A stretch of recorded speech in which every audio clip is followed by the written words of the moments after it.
All right, boys, we back. I'm going to try to keep this short. I keep doing this video. I'm not exactly sure how I want it to come out, but we're going to be doing a gamma exposure forecasting video.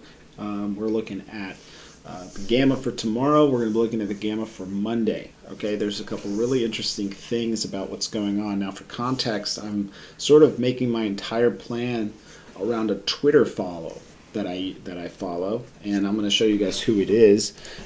It is going to be this guy right here, Market Nug, Market in JPM. And the reason I follow him is because he puts out some really interesting information where I think the information is coming from inside of a JP Morgan quant trading department.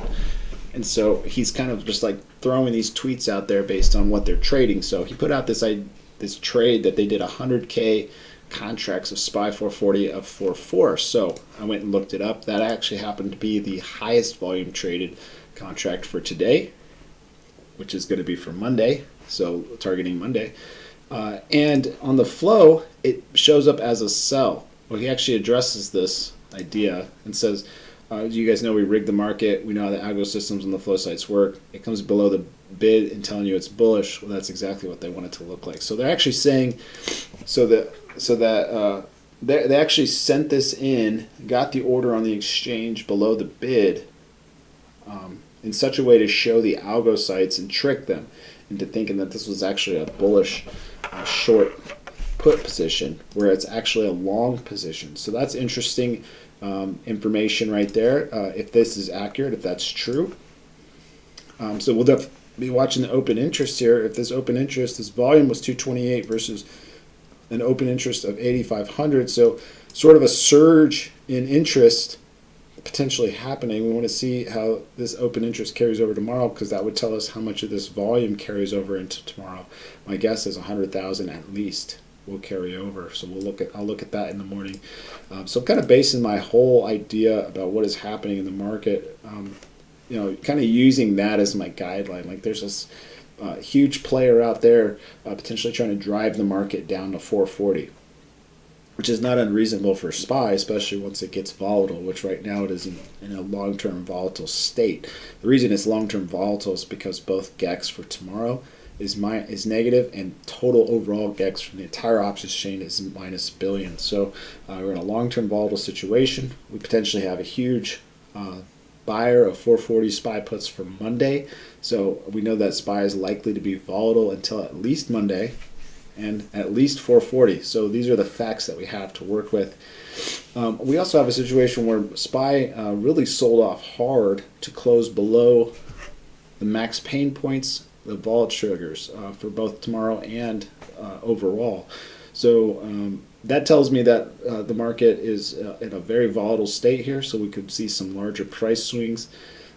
So then the next thing I want to see is the expected range, at least going into tomorrow, is about 7 points. So I know that SPY can move 7 points as of right now. That's going to change as time moves closer to the close. And then we have huge levels here, 455, obviously a massive level, most likely to get tested. I would not be surprised if we opened up right underneath it, moved right into it, and then sold back off to 450. If we do end up seeing some sort of move down to 440 tomorrow, that would probably be the low in my opinion, because 440 shouldn't be getting tagged until Monday. So if we're already hitting it tomorrow, either that's super bearish or that's the low. So we'll have to reevaluate at that point. But as of right now, my entire plan is going to be based on sort of where we open. If we kind of open in this level here on SPY, then that is very bearish as we're opening underneath that put wall right there. We don't want to open underneath the put wall. Doesn't mean it can't break and create some sort of crazy gamma squeeze to the upside. I will definitely be ready for something crazy like that to happen. But my expectation is for 455 to get tagged, maybe sort of like look above it a little bit and do one of those fake breakouts, and then just completely collapse down into the 450, 448 range. My guess is a close somewhere down here, especially as long as this 440 buyer for Monday is still sitting there. We can look at Monday, and we see big gamma being built up here on 445, so we want to keep an eye on that for Monday. We'll check this chart out a couple times throughout tomorrow, see kind of how that changes. We also want to see if this 440 starts getting built up as well. So we know that someone's already started a position there. Will there be a position? Will the position be continued to be added to? So long-term volatile for Monday as well.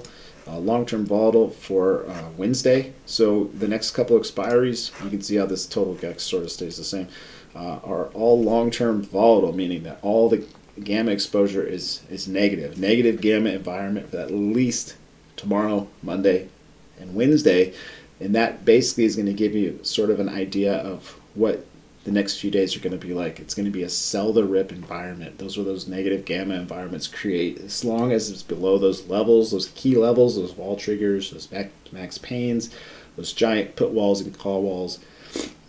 As long as you're below those levels and you don't have any sort of catalyst sort of flipping the script, the market is going to be a sell the rip. Not essentially a crash or crater, but it's going to be, if it goes up, it's likely to head back down and go lower and create lower lows.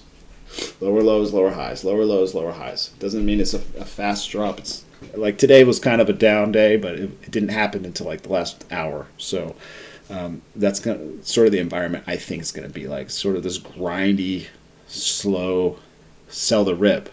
Don't buy, don't short the whole type of environment. So hopefully this helps you. If you like this, hit subscribe, like it. Discords will be in the description. You guys can join my Discord, or you can join Investors Havens. If you do, make sure to hit up those guys in there and say thank you for it, because it's free.